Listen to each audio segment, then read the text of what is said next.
Oke, Assalamualaikum warahmatullahi wabarakatuh. Waalaikumsalam warahmatullahi wabarakatuh. Kali ini kita lanjutkan kuliah kita terkait dengan pemodelan sederhana. Jadi saya berikan ilustrasi sedikit bagaimana menurunkan model itu dari teori sampai menjadi model ekonometrik.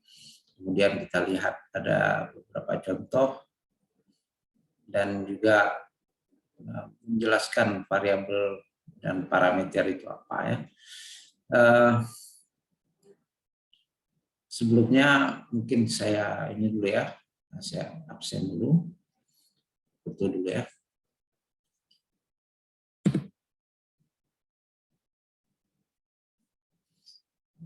Apa yang dimaksud atau ada yang bisa menjelaskan ekonometrik itu bagaimana? Kita kembali ke perkuliahan yang lalu. Silakan. Pak. Ya. Jadi ekonometrika itu adalah suatu gabungan ilmu matematika, statistik, dan mikro.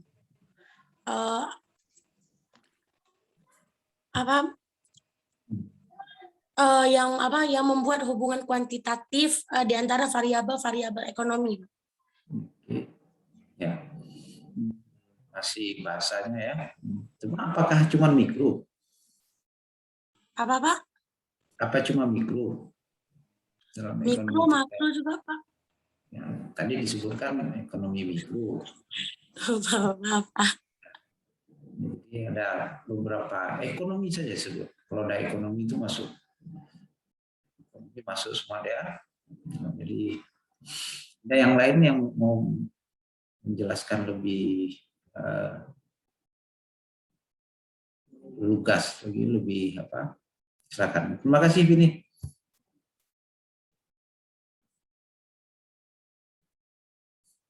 Silakan Rufia.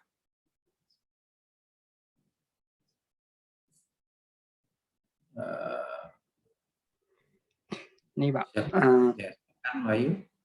ekonometrika yang tahu Wahyu itu gabungan antara ilmu ekonomi dengan ilmu matematika yang membahas satu fenomena di ekonomi yang bersifat kuantitatif atau dalam bentuk angka. Oke, ya. Masih ada yang mau menambahkan? Silakan. Asrizal, silakan menambahkan. Talia, ya sudah dibuat ringkasannya kan? Ya silakan dia. Siapa dia? Pak. Okay. Ya, ilmu ekonometrika itu gabungan dari ilmu ekonomi, matematika, dan statistika.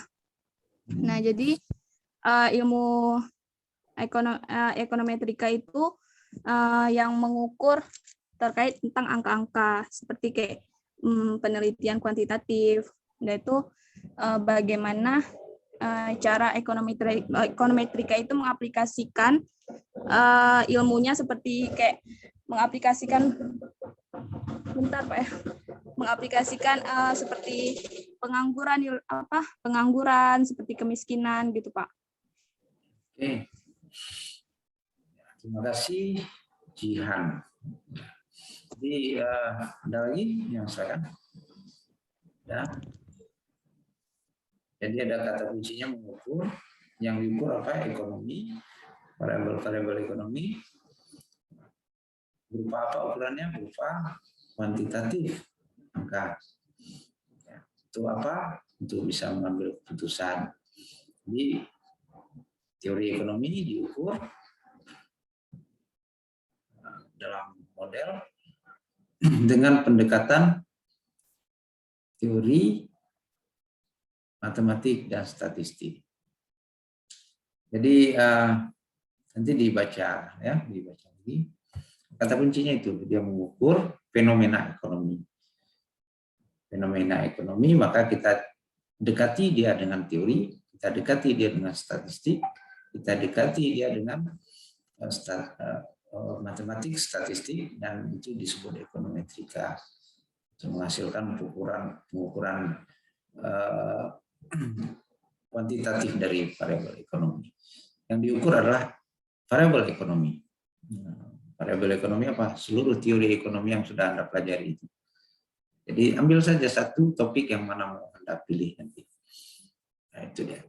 Oke, saya langsung ke topik bahasan kita. Saya sebelum masuk ke PPT, saya coba berikan ilustrasi dulu ya.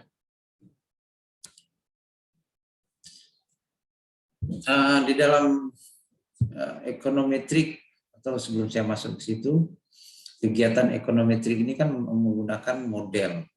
Model itu bagian dari metode penelitian. Dalam pendekatan metode penelitian itu ada dua. Yang pertama, secara induktif dan secara deduktif. Masih ingat tuh kan? Ambil MP-nya ya. Itu cara induktif.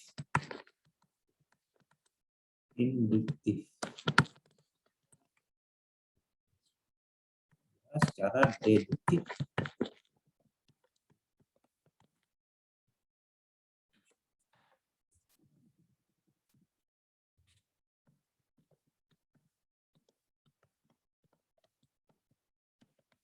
Ditulis juga induksi di sini.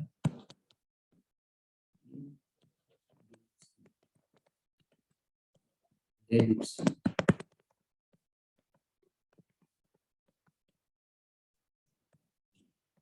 Dalam metode penelitian.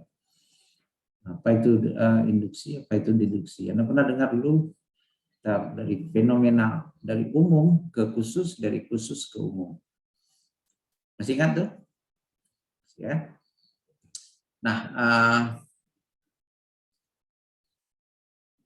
coba diperhatikan di sini dulu ya.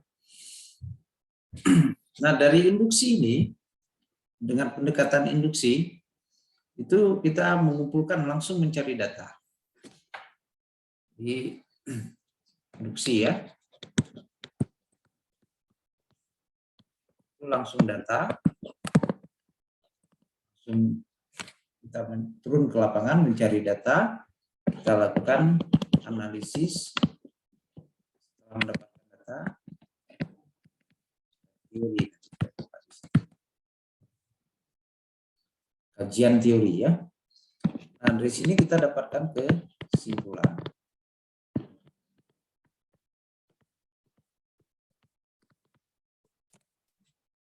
Ini metode induksi.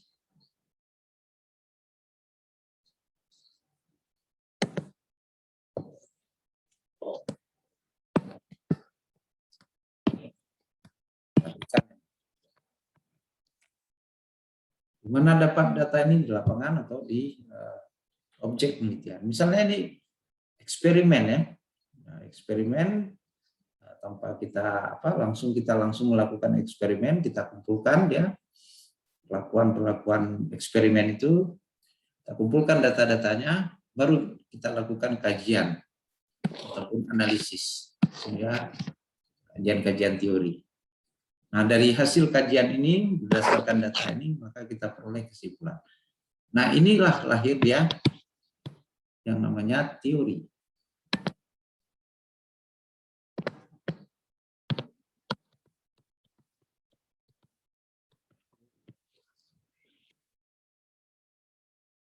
Lahir teori. Jadi, tanpa perlu melihat teori terlebih dahulu, kita langsung lakukan proses ini sehingga akhirnya kita mendapatkan teori. Nah, ini metode induksi. Kemudian yang kedua, deduksi.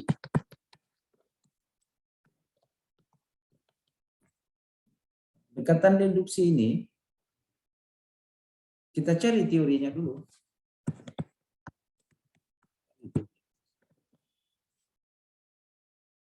Cari teori, kita lakukan kajian,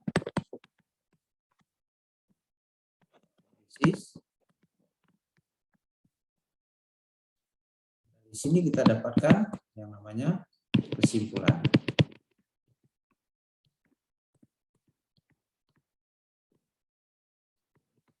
Lahirlah yang dinamakan dengan teori.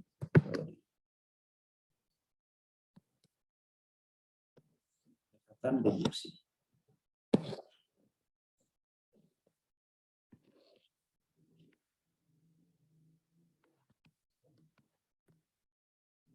Kan ya. Nah, dalam fenomena ekonomi, tentu teori yang kita pakai adalah teori ekonomi. Dengan demikian, maka baru kita kumpulkan data-data. Setelah kita dapatkan teori, kita bentuk modelnya, sehingga setelah kita uji dia, lahirlah dia kesimpulan. Nah, kesimpulan inilah menjadi teori. Begitu dia prosesnya.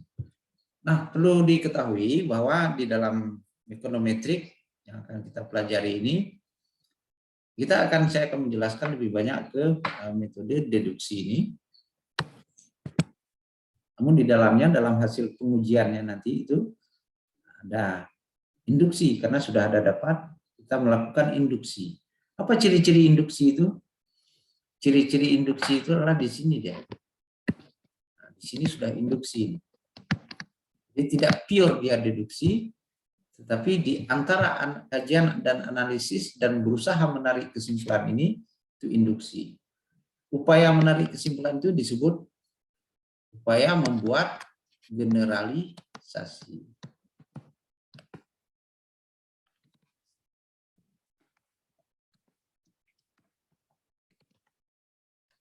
Dapat ya kesimpulan.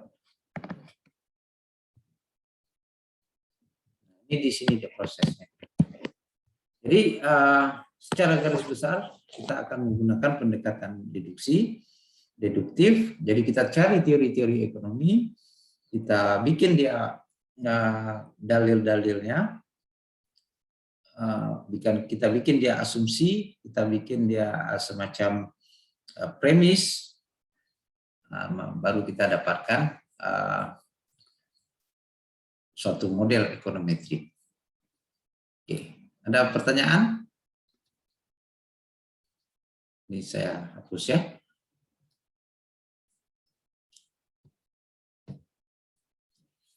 Oke.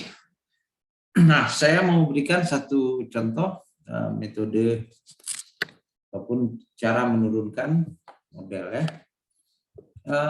Anda masih ingat?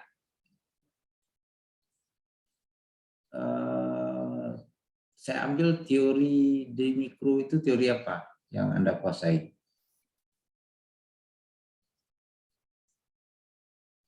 Teori produksi misalnya ya. Teori produksi.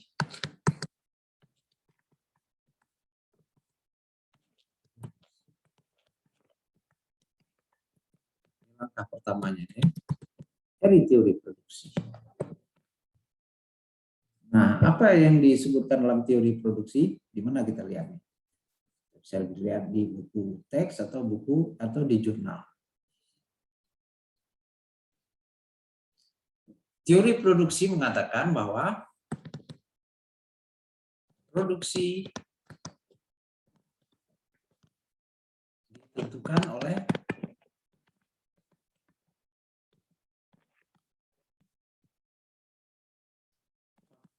faktor produksi.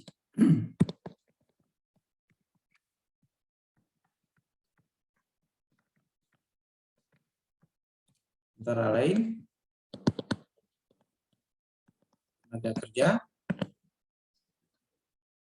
modal, apa lagi? Modal, skill, SDA, Pak. teknologi, SDA ya, bahan baku.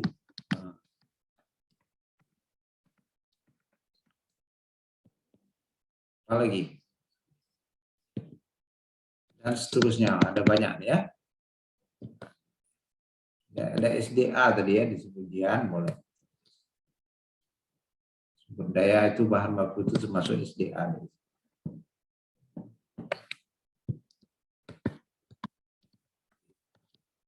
Dan seterusnya.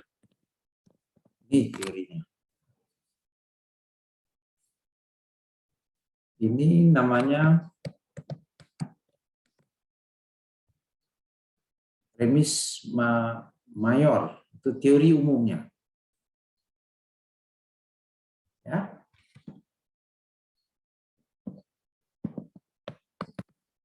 Teori umum. Yang grand teori.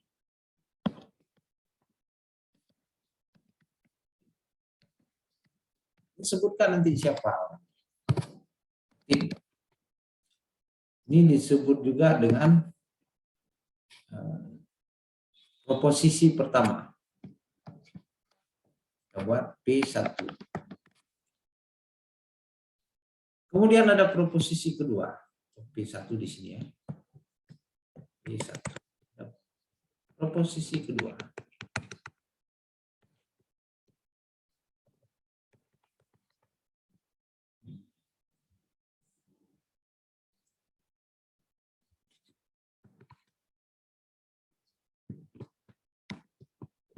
Produksi jagung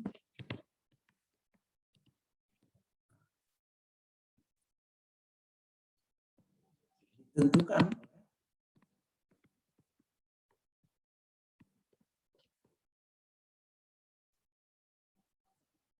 jumlah tenaga kerja.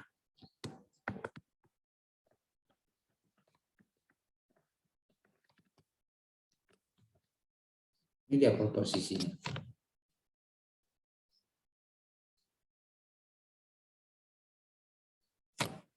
Oke.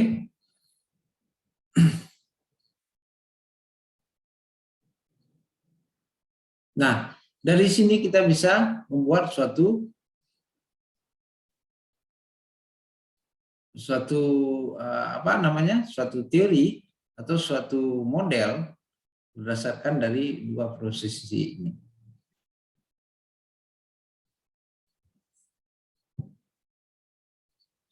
Langkah kedua, cari ini, lihatnya di jurnal ya. Cari di jurnal. Yang ketiga,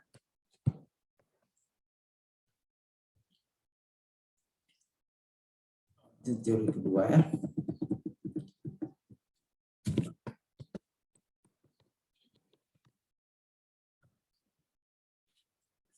Kita masuk dari teori ini ya. Sekarang kita masuk dari matematika.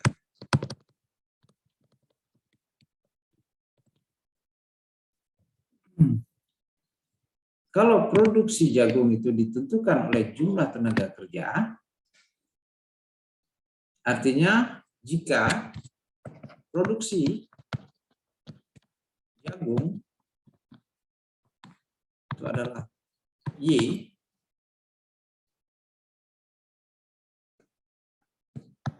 jumlah tenaga kerja itu X, jadi kita bisa bikin hubungannya tuh. Kalau bunyinya seperti ini, X mempengaruhi Y atau Y mempengaruhi X? Itu pertanyaannya. Siapa bisa jawab? Silakan. Pak, Ya? Berarti jumlah tenaga kerja mempengaruhi produksi jagung, Pak. Oke. X mempengaruhi Y. Berarti X mempengaruhi Y. Y. Ini gambarnya kan? Diagramnya seperti ini. Oke, kita bikin dengan seperti ini biar menarik. Berarti X mempengaruhi Y. Jelas kan? Dengan kata lain, kita bisa bikin dia dalam pernyataan matematik. Kita pisah ya. Y merupakan fungsi dari X. Ingat nih kan? Di fungsi dan relasi dulu di matematika. Udah belajar dulu ya? Siapa yang ngajar matematik dulu? Udah diajarkan. Oke. Ini dia hubungannya. Bacanya Y merupakan fungsi dari X. Ini matematik. Oke, ini persamaan 1. Kita buat nomor persamaannya 1.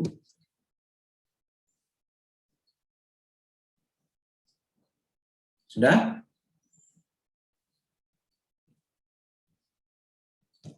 Oke, coba saya alihkan ke papan tulis yang lain. Saya tulis ulang tadi matematiknya. Y sama dengan fungsi dari X.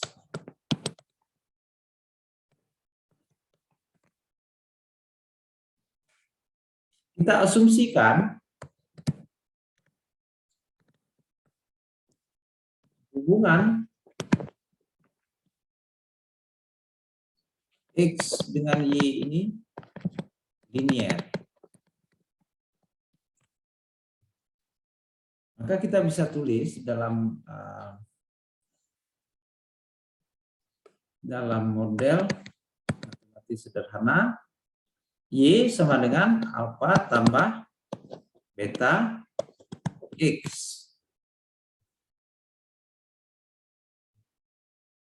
Persamaan linear sederhana, di mana Y adalah produksi jagung,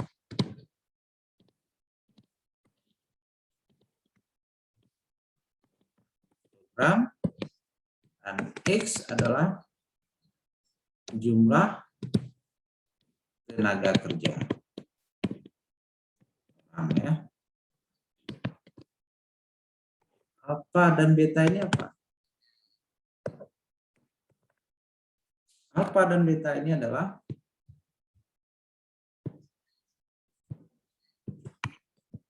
konstanta dan beta adalah koefisien. Keduanya ini disebut parameter. Di dalam regresi populasi. Jadi kalau dalam regresi populasi ini disebut parameter keduanya. Jadi alfa ini dan beta ini merupakan parameter yang kita hitung. Oke, sebelum saya lanjut, ada yang mau ditanyakan?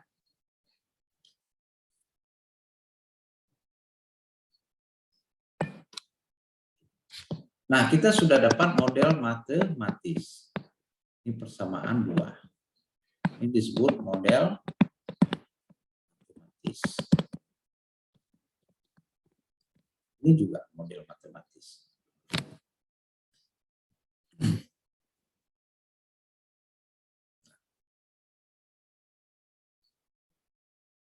Nah, kita lihat lagi teorinya. Hubungannya produksi itu dengan tenaga kerja bagaimana? Ini X, ini Y. Ini hasil produksi kan? Produksi ini. Dan ini tenaga kerja. Ini 0. Semakin bertambah tenaga kerja, apakah dia semakin berkurang hasil produksinya? Atau semakin bertambah tenaga kerja, semakin bertambah pula hasil produksi? Semakin bertambah, Pak. Semakin Ya. bertambah. Ya, katakanlah dia gunakan di sini X1 tenaga kerja, nah di sini dia hasilkan produksi sekian. Kalau X2 dihasilkan sekian kan? Y2 hasil produksi. Kalau dia tidak ada tenaga kerja, ada produksi? Nggak ada yang kerjakan? Nggak ada kan? Maka dia dimulai dari 0. Jadi kalau 0 tenaga kerja, 0 juga produksi. Maka gambarnya kan seperti ini. Ini kita bisa harus tulis Y adalah sama dengan fungsi dari X. Nah, ini bentuk fungsional. Nah, ini secara grafis seperti ini. Kenapa dia garisnya lurus? Karena kita asumsinya linear. Nah, ada fungsi produksi juga seperti ini. Ini non-linear ya. Ya. Y sama dengan fungsi X. Ini non-linear.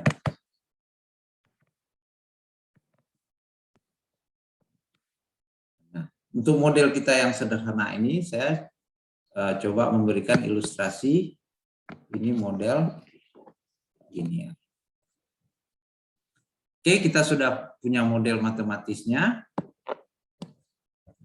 model produksi, di mana model ini jumlah produksi itu dipengaruhi oleh tenaga kerja. Oke, ada dua tadi kita sudah dapat grand teorinya. Yang kedua kita sudah bikin model matematiknya. Nah, perhatikan di sini Anda harus uraikan, kalian harus uraikan ini definisi operasional variabel. Kenapa? Karena ada maksud di sini. Ini ada namanya, ini produksi jagung, ini tenaga kerja yang menanam jagung. Sehingga kalau kita nanti hitung parameternya, ini ada maknanya bagi penelitian tentang jagung. Dari mana kita ambil ini? Dari teori umum tadi, bahwa faktor-faktor yang mempengaruhi produksi itu tenaga kerja, modal, produksi. Kita ambil satu saja. Kita ambil satu variabel saja. Itu dia. Ada pertanyaan sebelum saya lanjut? Talia? Wahyu? Eti? Belum ya? Oke, saya kira paham. Kita lanjut. Kita sudah ada dua pekerjaan ya. Yang pertama kita sudah dapatkan teorinya. Yang kedua kita sudah dapatkan model matematiknya. Sekarang apa satu lagi? Statistika.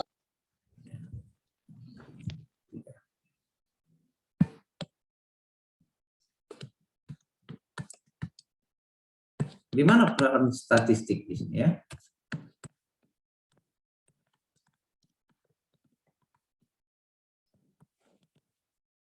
Oke, kita tulis ulang tadi modelnya. Y sama dengan alfa, ini bacanya alfa ya. Ini beta, dia ada panjang sedikit. Beta X. Persamaan 2 tadi ya. Ini kan model matematis.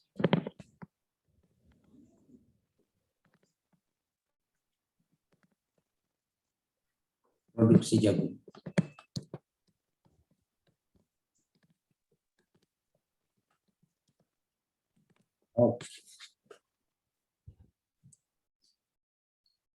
Di dalam statistik, nah itu fungsi statistik itu apa aja? Yang pertama dia bisa memberikan dia data juga, mentabulasi juga, menghitung juga, mengukur. Nah di dalam ekonometrik kegiatan utamanya adalah mengukur ekonomi kan. Nah, yang mau diukur apa sebenarnya? Yang mau diukur itu ini. Alfa dan beta. Bagaimana cara mengukurnya? Nah, sebelum saya masuk ke situ adalah mengukur. Kegiatan pengukuran ini kan sesuatu yang dilakukan yang tentunya ada pertimbangan kesalahan. Yang namanya mengukur ini ada pertimbangan kesalahan. Tidak mungkin dia tepat 100%. Katakanlah Anda mengukur tinggi badan dengan menggunakan meteran orang menjahit itu dengan mengukur tinggi badan yang ada di apotik. Sama nggak hasil pengukurannya? Tentu tidak. Karena dengan meteran itu kan kadang-kadang lagi kita tarik ini lepas atau ditiup angin, maka kadang-kadang meleset beberapa senti. Kan berbeda dengan yang diukur di apotik. Nah, selisih perbedaan itu disebut error. Nah, maka dalam statistik kesalahan pengukuran itu diakomodasi, termasuk dalam kita mengukur parameter seperti ini. Yang kita ukur ini parameter ini kan, maka kesalahan pengukurannya juga kita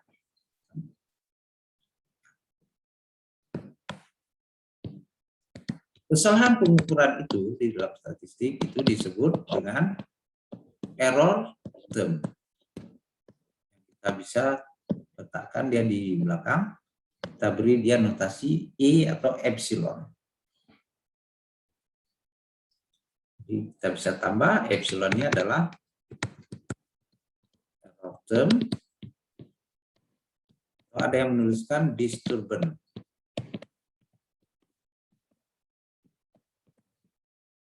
Error. Atau ada yang menuliskan kesalahan Pengganggu.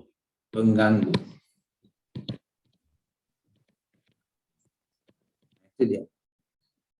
Jadi kalau kita dapat parameter ini, kita juga akan mendapatkan nilai error termnya. Nah, sampai di sini kita sudah mendapatkan model yang namanya model ekonometrik.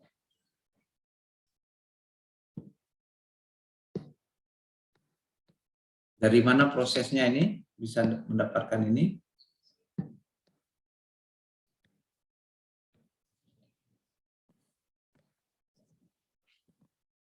Dari teori kita turunkan menjadi model matematis sampai kita peroleh model ekonometrik.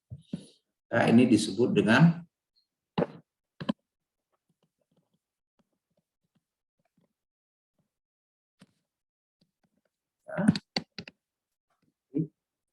produksi.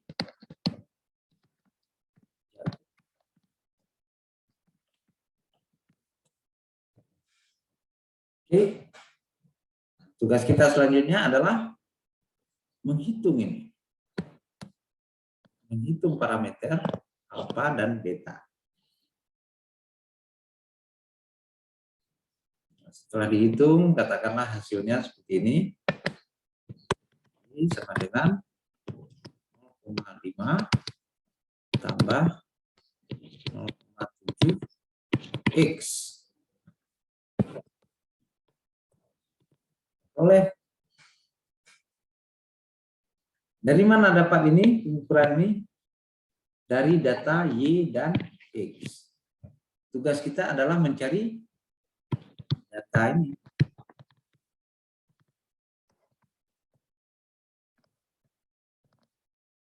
Apakah dia datanya berupa time series atau cross section atau dia data panel. Itu terserah nanti, tergantung kasusnya bagaimana. Karena di dalam ekonometrik nanti saya juga akan ajarkan data. Yang tidak diketahui itu adalah ini, alfa dan beta. Alfa dan beta itu adalah parameter yang bisa dihitung atau diestimasi atau ditaksir dengan pendekatan ada dua, bisa dengan OLS, bisa dengan maksimum likelihood. Jadi tugas kita di dalam model ekonometrik ini adalah menghitung konstanta A dan koefisien B. Nah, inilah yang menjadi pelajaran kita dalam beberapa pertemuan nanti. Bagaimana kita melihat atau mencari koefisien regresi ini dengan teknik-teknik tertentu. Nah, ada pertanyaan sebelum saya lanjutkan? Oke. Nah, ini ya, silakan. 0,5 sama 0,7 tadi dari mana, Pak? Ini saya contohkan saja. Oke. Ya, saya contohkan saja, ini dihitung. Jadi yang perlu dicari itu alfanya dan betanya. Ini kan kita cari, ini misalnya 0,5, ini 0, nah ini disebut parameter.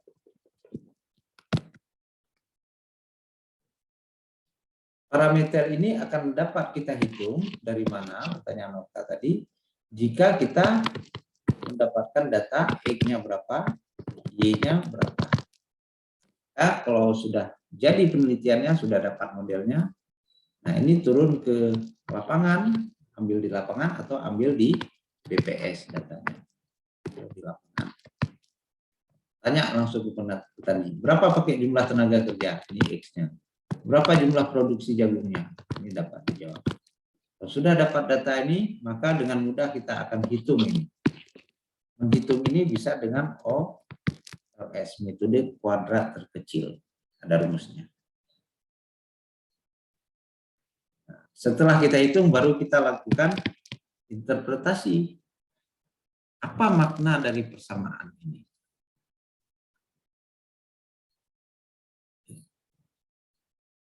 Kegiatan menghitung ini disebut estimasi. Ini dicatat. Bahasa lainnya disebut menaksir atau taksiran atau menduga.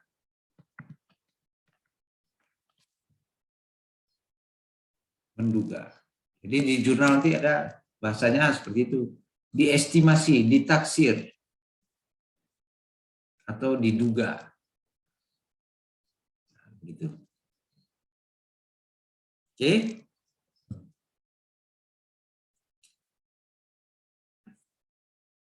Ada yang mau ditanyakan?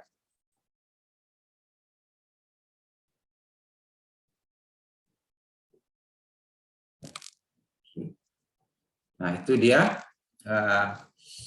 bagaimana kita mendapatkan suatu model ekonometrik. Kita dapat cari teorinya dulu, kita buat dia model matematis, dan kita gunakan pendekatan statistik untuk membentuk atau mendapatkan model ekonometrik dari produksi. Jadi teorinya tadi ambil teori umumnya, kemudian kerucutkan dia menjadi teori yang lebih khusus, sehingga kita dapatkan, misalnya tadi teori produksi jagung, baru kita bentuk formulasi matematik. Jadi kalau sudah dapat matematiknya, itu sudah mudah, tinggal kita tambahkan error term saja. Oke, saya lanjut ya. Ada yang mau ditanyakan setelah ini?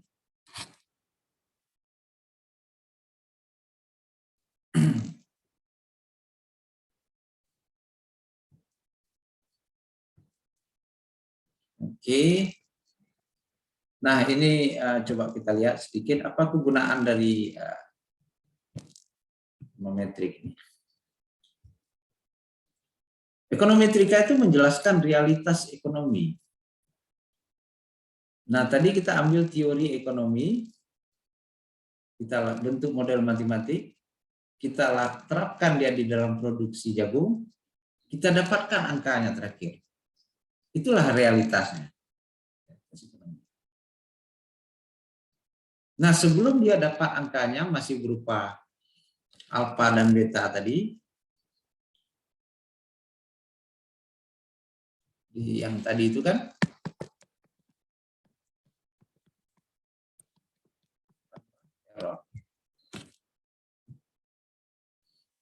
sebelum kita dapatkan angka ini, maka ini masih disebut dengan hipotesis.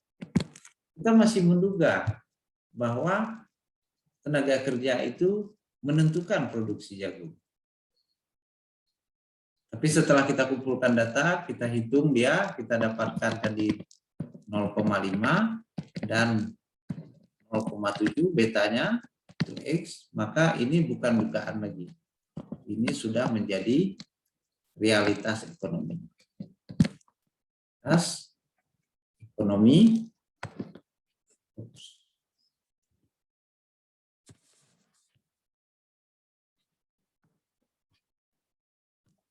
Oke.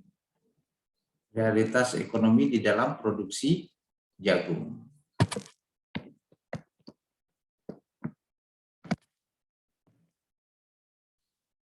Udah dua tadi kan. Selain itu kita bisa lakukan prediksi, lakukan ramalan ke depan. Di masa yang akan datang bagaimana perkembangan produksi jagung ini. Kita bisa bikin simulasi dengan mencari X-nya itu berapa. Kalau X-nya 1, bertambah 1, bagaimana perkembangan? Kalau X-nya bertambah 2, bagaimana? X-nya menjadi 4, bagaimana? Tinggal kita masukkan di sini. Lakukan prediksi dia 0,5, X-nya 1, tambah 0,7 kali 1, maka sekian kita dapat. Bisa juga nanti Y-nya kita mau masukkan yang ini, X-nya 0,5 tambah 0,7 kali 4. Kita dapatkan hasil produksi jagung berapa nanti di tahun, kita buat tahunnya di sini, tahun 2022 misalnya. Jadi kita bisa lakukan yang namanya prediksi dalam kegiatan ekonomi. Ya kan? Dalam kegiatan ekonomi itu apa aja sih? Produksi dan konsumsi. Ada orang yang memproduksi, menghasilkan barang, ada yang orang yang menghabiskan barang. Di masa yang akan datang, istilahnya ini juga bisa dinamakan dengan prediksi. Asal parameter alfa ini sudah kita dapatkan. Parameter alfa beta ini sudah kita dapatkan. Nah, ini kegunaan ekonometrik.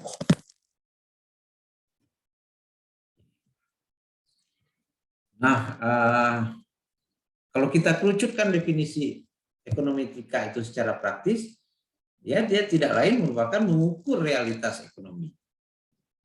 Mengukur apa yang diukur? Realitas ekonomi. Tadi kan, kalau dia masih alfa, beta itu belum realitas. Kalau sudah dapat angkanya, maka kita sudah teruji. Kalau belum dapat angkanya, masih berupa dugaan, hipotesis. Kalau sudah dapat angkanya, berarti dia menjadi realitas. Bukti empiris. Empirical evidence. Jadi ekonometrika pada dasarnya merupakan mengukur realitas ekonomi secara kuantitatif, angka.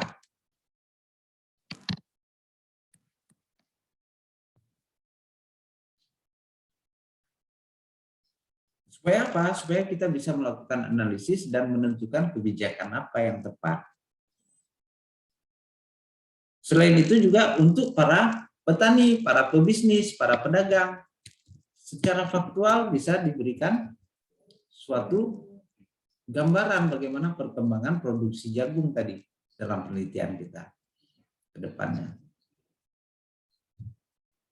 Jadi kalau ditambah tenaga kerja sampai 4, maka produksinya bertambah loh sekian-sekian. Kita kasih angkanya dia secara kuantitatif. Karena kita sudah dapat parameternya ini tadi. Nah itu. Jadi sangat bermanfaat untuk para pedagang, pebisnis, dan juga pemangku kebijakan yang membuat kebijakan ekonomi. Misalnya dinas pertanian, dinas perdagangan, dinas pasar, begitu dia kalau di kota-kota tempat tinggal Anda. Ini satu. Jadi ini definisi ya, definisi ekonometrika. Kita sudah belajar banyak tadi para ahli. Setelah kita lakukan sedikit deskripsi dan menjelaskan bagaimana penggunaan ekonometrika itu, maka kita bisa definisikan seperti ini. Ini loh makna definisi. Pun konsep ekonometrika di dalam ekonomi.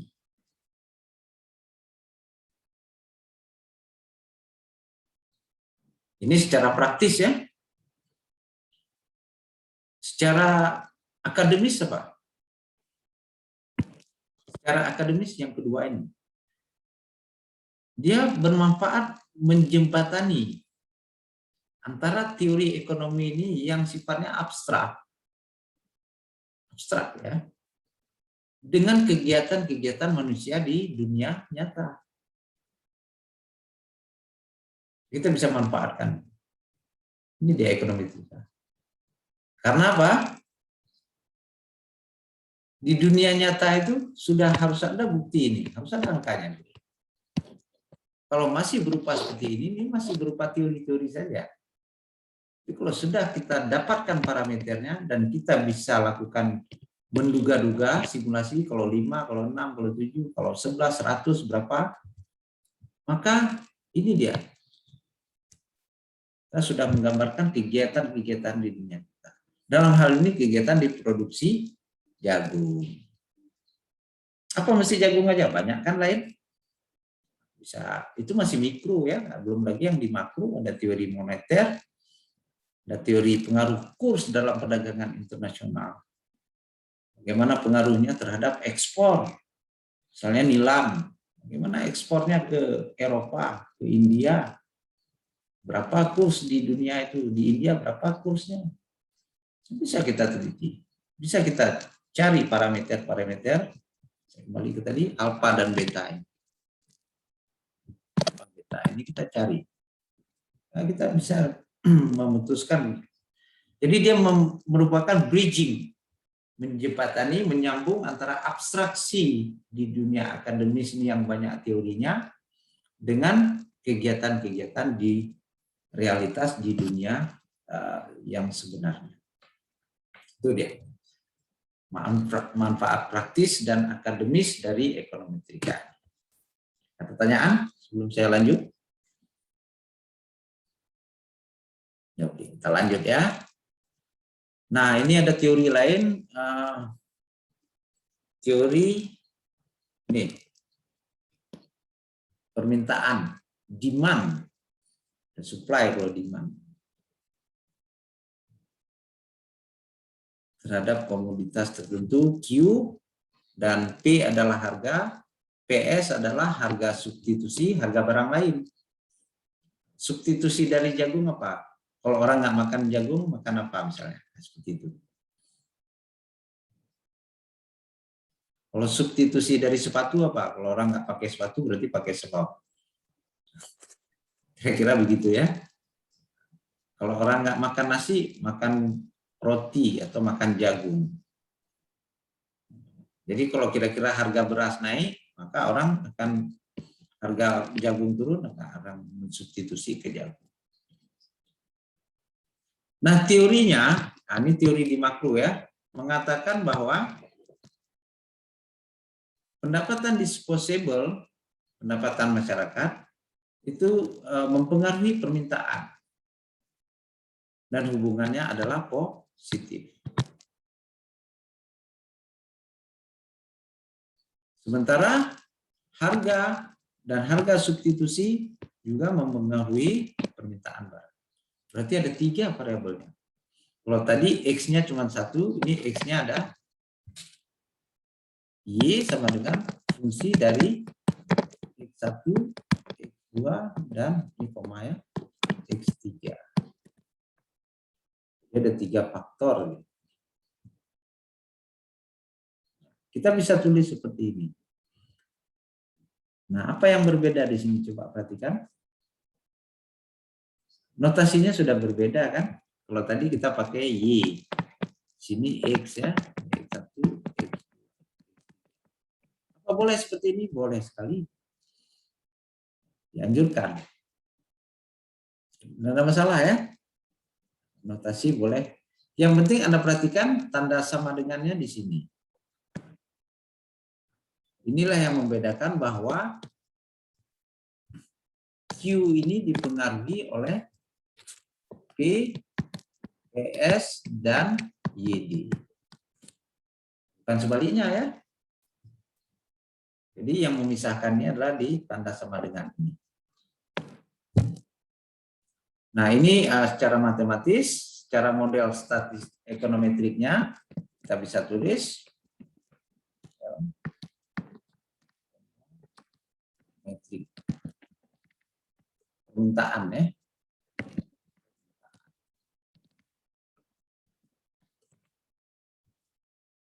Nah, Anda perhatikan ini dipakai simbol Yunaninya satu saja, alpha, karena dia variabelnya banyak. Nah, tinggal kita untuk konstanta kita beri dia subscript,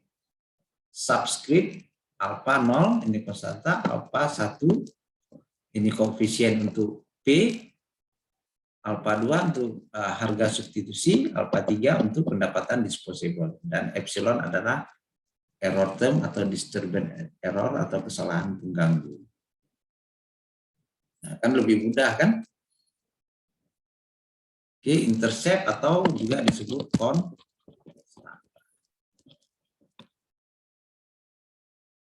Nah, ini semua masih disebut model teoritis ya. Karena belum ada angkanya nih. Belum ada angkanya, belum terbukti lagi. Masih berupa teori saja. Kapan dia menjadi ini? Ketika dia sudah dapat angkanya seperti ini.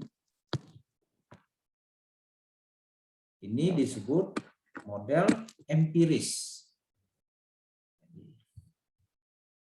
Kalau yang ini disebut model teoritis, ini disebut model empiris.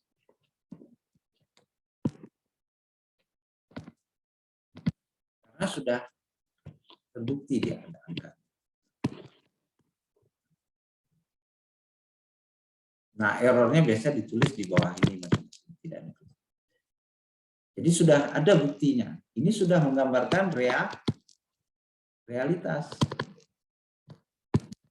dari fenomena ekonomi, dalam hal ini fenomena apa? Fenomena permintaan. Jadi permintaan itu dipengaruhi oleh harga barang itu sendiri, harga barang lain yang merupakan substitusi dari barang ini, dan pendapatan. Pendapatan siapa? Pendapatan masyarakat. Ini harga, kumpulan harga, bukan harga satu jenis saja. Bukan satu penjual saja. Ini harga, indeks harga beras di pasar apa gitu. Ini permintaan dari masyarakat. Oke, ada pertanyaan? Ya. Nah, sebelum dia menjadi model empiris, dia merupakan model teoritis. Nah, selama ini belum ada angkanya, maka kita masih menduga. Ini masih dugaan bahwa harga barang sendiri diduga mempengaruhi permintaan, harga substitusi diduga mempengaruhi permintaan. Demikian juga pendapatan disposable income masih dugaan. Kalau sini sudah terbukti, maka dugaan itu harus ditulis. Ada kemungkinan dugaan itu terjadi. Kemungkinan pertama, dia ada pengaruh. Kemungkinan kedua, tidak ada pengaruh. Nah, kalau kita teringat seperti ini kan teori probabilitas. Ada nggak kemungkinan di antaranya? Pengaruhnya sikit-sikit. Bisa iya, bisa tidak. Tidak ada. Kalau ada pengaruh, ada, sebutkan. Kalau tidak ada pengaruh, tidak ada. Yang ada pengaruh disebut H1, H alternatif. Atau kadang-kadang orang ada yang menulisnya HA. Ini bacanya H alternatif. Sama ya. Hipotesis alternatif atau hipotesis nol.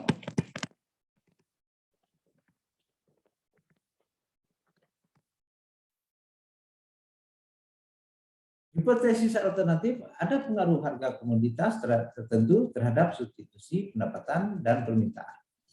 Sementara sebaliknya tidak ada pengaruh. Maka H0 sama dengan 0, H1 tidak sama dengan 0.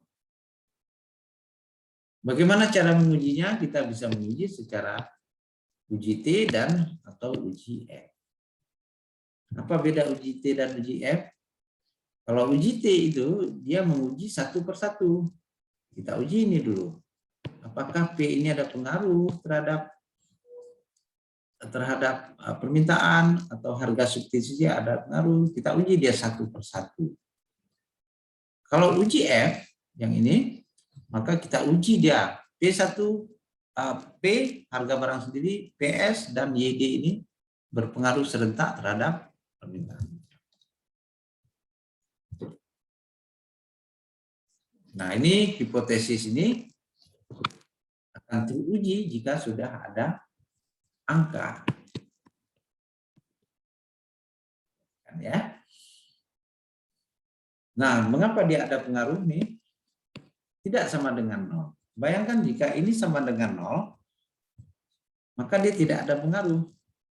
Ini 0, berarti 0,61 kali 0. Kemudian 0,09 kali 0. Yang ini 0,2 kali 0. Maka akan buyar. Dengan kata lain tinggal ini sendiri kan. Maka dia tidak ada pengaruh. Jika ini sama dengan 0, tidak ada pengaruh. Tapi jika tidak sama dengan 0, berarti ada angkanya. Ini seperti ini. Kita bisa kalikan. 0,61 kali berapa nanti kan. Nah, itu dia. Ada pertanyaan ini?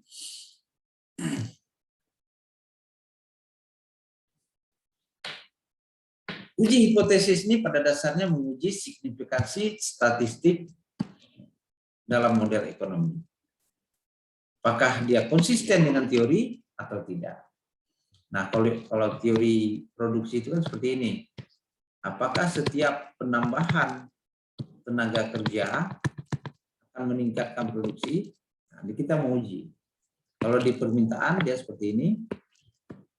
Apakah setiap kenaikan harga itu naik dia, ini kan P, naik dia ke atas ini akan menurunkan permintaan. Setiap kenaikan itu akan menurunkan permintaan. Kita mau uji konsistensi ini dengan kondisi faktual.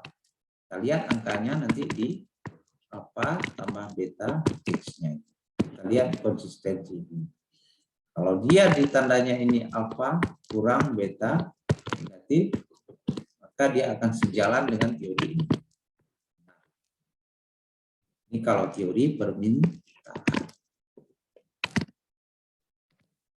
Kalau teori produksi dia mesti Y sama dengan alfa tambah BX.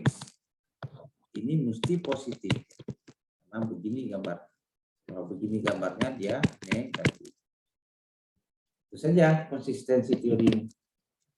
Signifikan tidak ada. Kita lihat dari uji hipotesis. Cara mengujinya ada dua. Ada uji T dan uji F.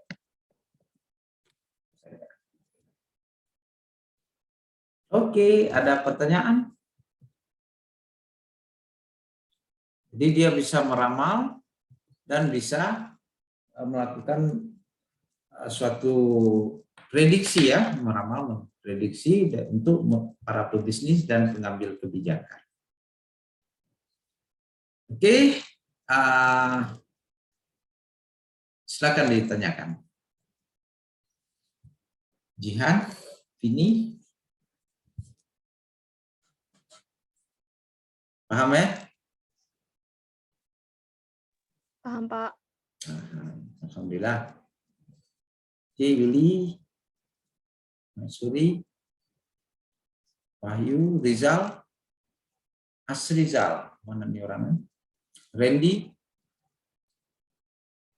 Rizal paham dong? Nah, oke. Oke, jika paham, maka kita lanjutkan sedikit lagi.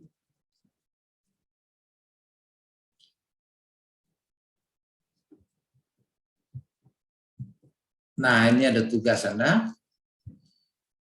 Coba buatkan ini di Microsoft Word.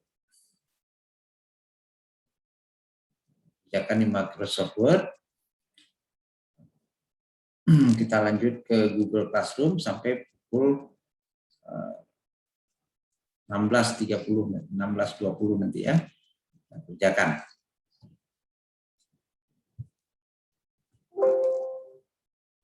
Nah, ini menjadi tugas Anda, silakan dikerjakan. Saya berikan contoh bagaimana mengerjakannya. Saya coba share screen, gunakan equation ya.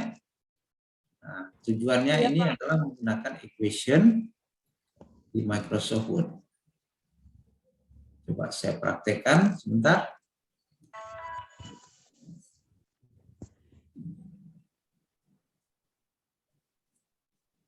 Nah, bisa dilihat Microsoft Word saya. Nah, gunakan klik insert di sini.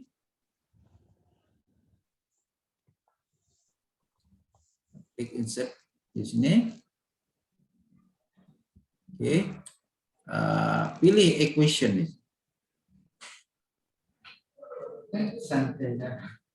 Equation. Nah, tadi apa yang pertama? Alpha ya. Nah, di sini ada tersedia alpha semua. Simbol-simbol perkara operasional matematik tidak sama.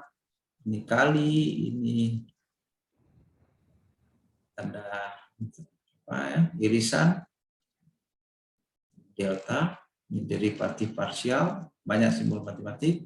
Cari alpha, alpha di bawah ini ya.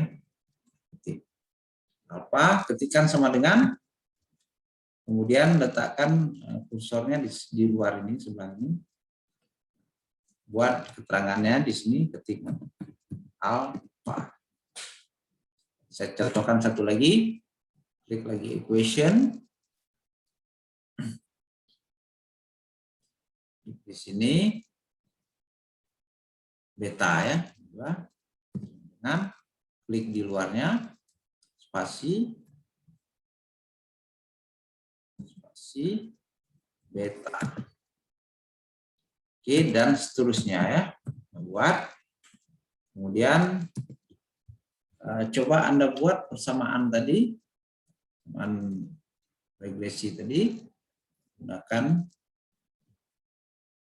di akhir yang kedua ini Y sama dengan fungsi dari X. Buat pakai equation ya. Ini dia menjadi persamaan 1. Yang jagung tadi, Pak? Iya, yang jagung tadi. Buat keterangannya, kemudian atau buat persamaan regresinya dulu. Pakai equation juga, ya lebih rapi ya. Y sama dengan Y kapital, kita pakai di sini. Alpha, kita cari alfanya di sini. Alpha, tambahnya juga ada di sini, atau kita tambah langsung pakai keyboard bisa. Dan beta. X ditambah dengan epsilon yang ini. Ini persamaan berapa nih? Persamaan 2. Nah, coba jelaskan. Nah, ini juga pakai ini. Pakai apa? Ya ini aja kan, copy aja. Jangan ditulis manual, tetap ditulis seperti ini. Tekan kursornya di luar, di mana Y sama dengan jumlah produksi jagung kilogram atau kg. Dua lagi, set ambil di sini pakai equation ya. Alfanya itu sama dengan, letakkan kursor di samping, dan konstan. Harus dibuat ini. Ya, ini jelaskan satu persatu ya. Equation, kita cari beta, dapatkan beta, tekan sama dengan, klik di luar ini, koefisien. Regresi. Kemudian X ya, yang belum ada. Klik di sini. X sama dengan luar ini, X adalah jumlah tenaga kerja. Jumlah tenaga kerja ini ada macam ukurannya. Ada AOK, hari orang kerja, berapa jam dia kerja. Atau jumlah orangnya, orang itu juga bisa. Kemudian yang terakhir, masih ada satu lagi ya. Apa yang terakhir? Epsilon. Ini ya. Dan kita harus detail menjelaskan. Error atau kesalahan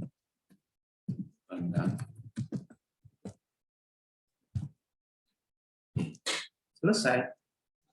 Ini dilengkapi semua. Save as, kirim dalam bentuk Microsoft Word atau dalam PDF juga boleh. Sebaiknya dalam Microsoft Word ya. Kirim ke saya melalui Google Classroom. Kerjakan sampai selesai kuliah kita hari ini.